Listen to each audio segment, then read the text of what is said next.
the quiet town of Atchison, Kansas, there stands an old house with a history shrouded in mystery. This house, known as the Sallie House, has long been the subject of whispers and tales. Some say it's haunted, while others believe it's simply a place where the past lingers a little too close to the present. Tonight we'll explore the story of this enigmatic home. But don't worry, this tale is meant to soothe, not scare. So settle in, close your eyes, and let your imagination drift as we begin. The story begins in the mid-1800s, when the house was built by a man named Michael Finney. It was a simple, sturdy home, much like many others in the area. But over time, strange stories began to emerge. One of the most famous tales involves a little girl named Sallie. According to legend, a young girl was brought to the house by her mother in the dead of night. The girl was in terrible pain, and the local doctor, Charles Finney, rushed to help. But tragedy struck, and the girl passed away during surgery. Her spirit, it's said, never left the house. Now, while this story is widely told, there's no historical evidence to confirm it. No records of a girl named Sallie living or dying in the house have ever been found. But the legend persists, and many who have visited the house claim to feel the presence of a child. Whether it's Sallie or something else, the house has become a magnet for those curious about the paranormal. Fast forward to the early 1990s, when a young couple, Tony and Deborah, moved into the Sallie House. They were excited to start a new chapter of their lives, unaware of the strange events that awaited them. At first, everything seemed normal, but soon odd things began to happen. Lights would flicker on and off, and the baby's toys would move on their own. The couple heard footsteps in the night, and their dog would bark at empty corners of the house. Deborah, who had always been fascinated by the paranormal, found these occurrences intriguing. But Tony, a practical man, was unsettled. He couldn't explain what was happening, and the more he tried to ignore it, the more intense the phenomena became. One night, Tony saw something that would change everything. A little girl standing at the top of the stairs, staring at him with wide, frightened eyes. She wore an old-fashioned dress, and her form seemed to shimmer, as if she weren't entirely there. As the days turned into weeks, the strange occurrences in the Sallie house grew more frequent and more unsettling. Tony and Deborah tried to brush off the odd happenings, chalking them up to old wiring or the creaks and groans of an aging house. But deep down, they both knew something was different about this place, something they couldn't quite explain. One evening, as the family sat together in the living room, the lights dimmed on their own, casting long shadows across the walls. The ceiling fan above them began to spin, its chains swaying as if an invisible hand had given them a gentle push. The couple exchanged uneasy glances, but before they could speak, the baby monitor crackled to life. A faint, distant laughter echoed through the static, a sound that sent a chill down Tony's spine. Deborah, ever the curious one, decided to investigate. She climbed the stairs to the nursery where their baby slept. As she reached the doorway, she froze. The room was bathed in an eerie glow, and the baby's stuffed animals were arranged in a perfect circle on the floor. The toys had been neatly placed as if by an unseen hand. Deborah carefully picked them up and returned them to the shelf. But moments later, she heard the soft thud of the toys hitting the floor once more. Tony, meanwhile, began to experience his own share of strange encounters. Late at night, he would hear the sound of footsteps running up and down the stairs. At first, he thought it was the cats, but one night, he decided to investigate. He crept to the staircase only to find it empty. As he stood there, a cold breeze swept past him, and the unmistakable sound of children's laughter filled the air.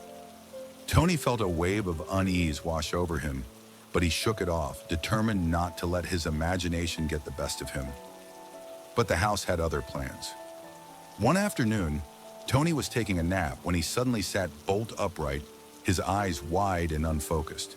He turned to Deborah, and in a voice that didn't sound quite like his own, said, "He's mine." Then just as suddenly, he lay back down and fell into a deep sleep. Deborah was left staring at him, her heart racing. She tried to convince herself it was just a dream, but the words lingered in her mind, haunting her. The couple began to notice other oddities. Family photos on the walls would be found upside down, their glass cracked. Candles would melt inexplicably, even when they hadn't been lit. One candle, still wrapped in its plastic, was found completely melted, with what appeared to be a small handprint pressed into the wax. The wick, however, remained untouched, as if the heat had come from something other than a flame. As the days passed, the atmosphere in the house grew heavier. Tony began to feel a growing sense of dread, as if the house itself was watching him, waiting for the right moment to reveal its true nature. Deborah, on the other hand, felt a strange connection to whatever was sharing their home. She believed it was the spirit of a little girl reaching out for comfort. But Tony wasn't so sure. He couldn't shake the feeling that whatever was in the house had darker intentions. One night, as Tony lay in bed, he heard a new sound, a soft scratching coming from the walls. It was faint at first, but it grew louder, more insistent. He pressed his ear to the wall, trying to make sense of it. It sounded like whispers, as if several people were speaking at once, their voices overlapping in a chaotic murmur. Tony couldn't understand what they were saying, but the sound filled him with a deep, primal fear. The scratching continued, night after night, until Tony could no longer ignore it. He began to wonder if the house was trying to tell him something, or if it was trying to drive him mad. As the weeks turned into months, the strange occurrences in the Sallie house grew darker and more intense. What had once been curious and unsettling now felt menacing, as if the house itself had awakened and was watching them with a malevolent gaze. Tony and Deborah found themselves caught in a web of fear and confusion, unsure of what to do next. One night, as Tony lay in bed, he felt an icy chill sweep through the room. The air grew heavy, and the shadows seemed to stretch and twist, taking on shapes that made his heart race. He turned to look at the window where the moonlight filtered through the curtains. But something was wrong. The light seemed to dim, and the room was filled with a strange, oppressive silence. Then he saw it. A figure began to form in the corner of the room, a woman dressed in black, her face obscured by shadows. She floated toward him, her movements slow and deliberate. The drawers on either side of the bed slammed open and shut, the sound echoing through the room. The waterbed beneath Tony began to rock violently, as if caught in a storm. He tried to scream, but no sound came out. The woman reached out, her hand closing around his throat, and she whispered, "I'm going to take you."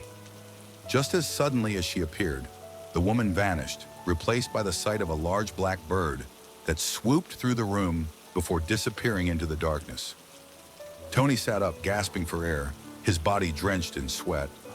He called out for Deborah, but she didn't hear him. She was in the nursery with the baby, unaware of the terror her husband had just experienced. This was not the only time Tony encountered the shadowy figures in the house.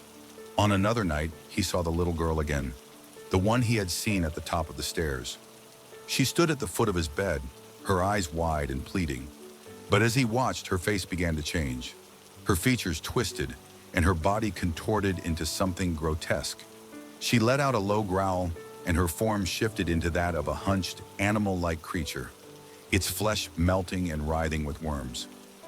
Tony recoiled in horror, but the creature lunged at him, its claws outstretched. The next morning, Tony found deep scratches on his arms and chest. They were fresh and painful, but he had no memory of how they got there.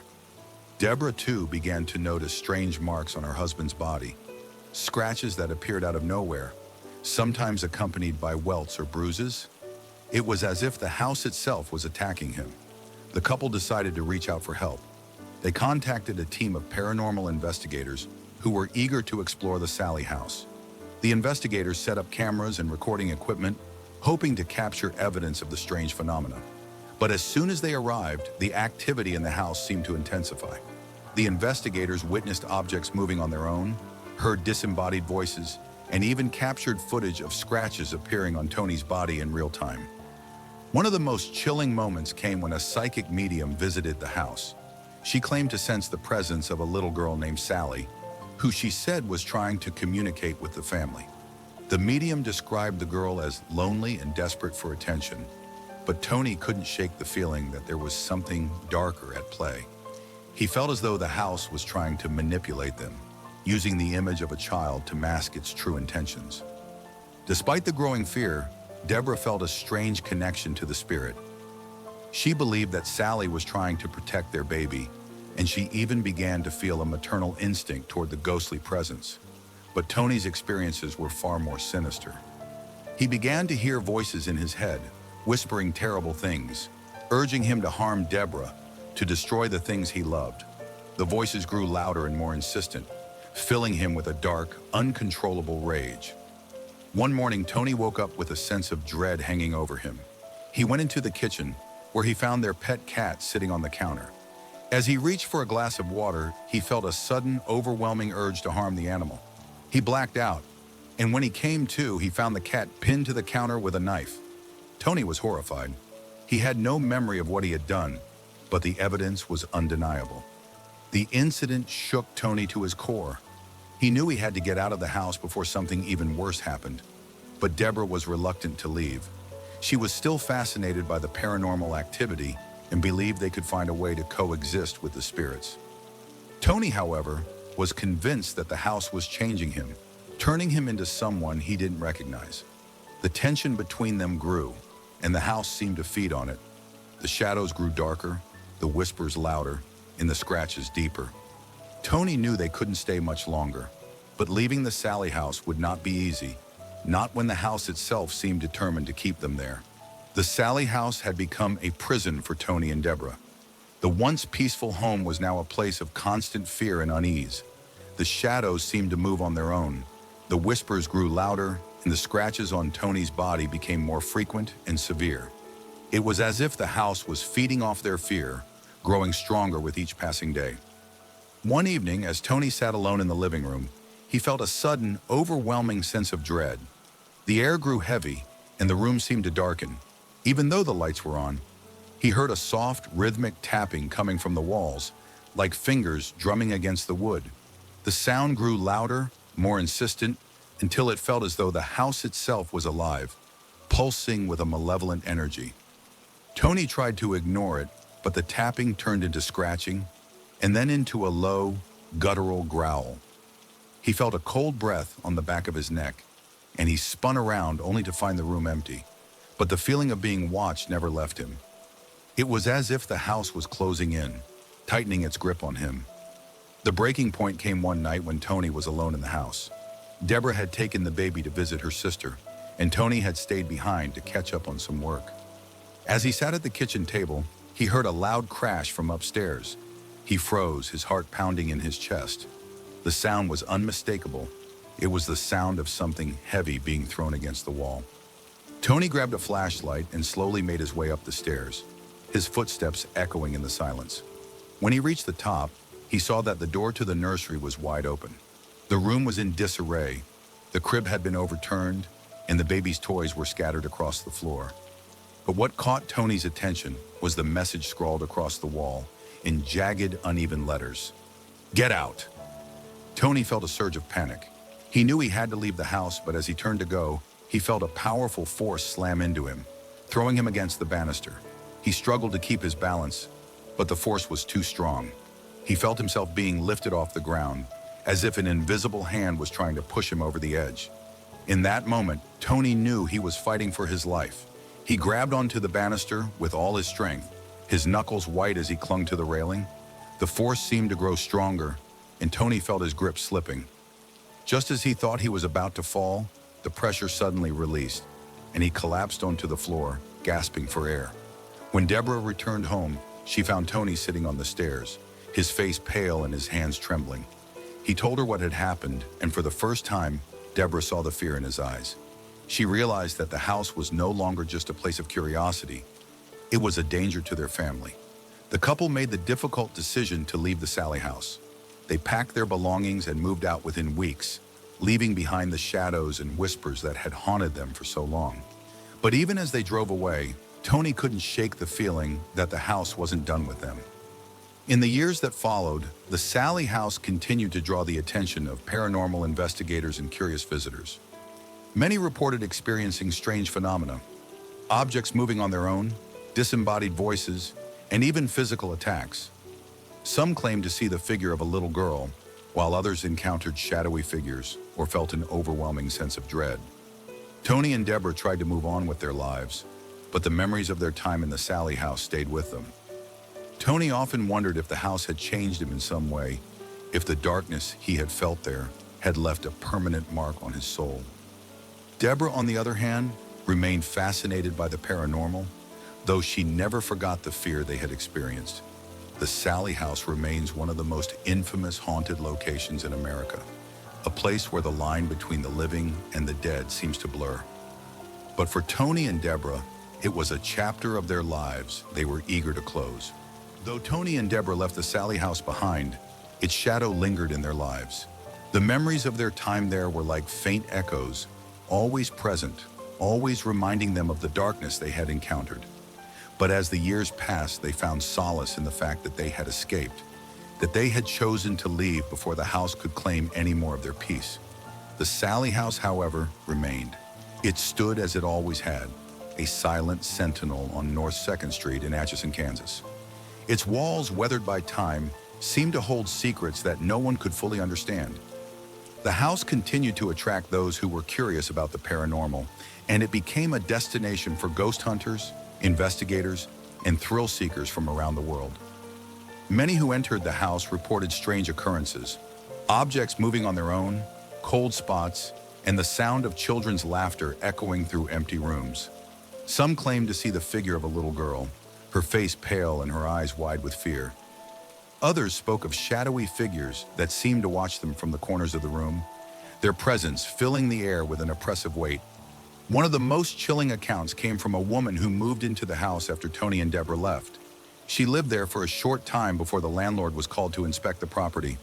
When he arrived, he found the house in disarray, furniture overturned, strange symbols painted on the walls, and a large pentagram drawn on the floor of the basement. The woman had vanished, leaving behind only a few belongings and the eerie remnants of whatever ritual she had been conducting. The Sallie House became a focal point for paranormal research.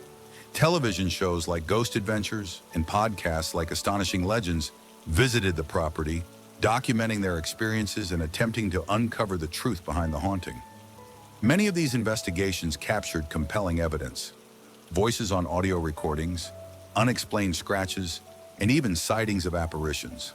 But despite the wealth of evidence, the true nature of the Sallie House remained a mystery. Tony, years after leaving the house, found himself drawn back to it.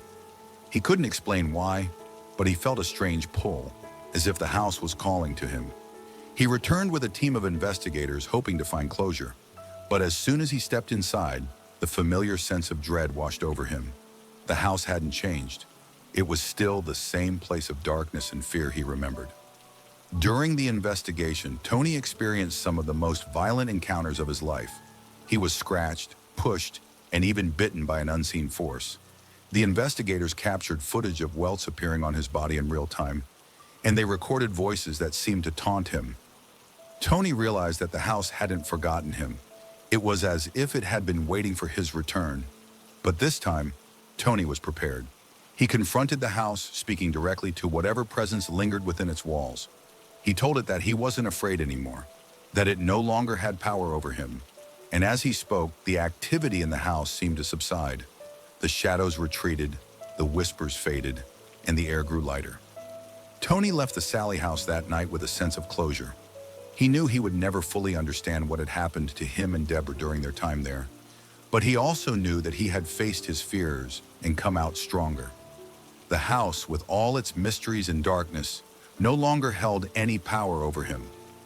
Today, the Sallie House remains a place of intrigue and fear. It continues to draw those who are curious about the paranormal, and its story has become a part of American folklore. But for Tony and Deborah, it is a chapter of their lives that they have finally closed.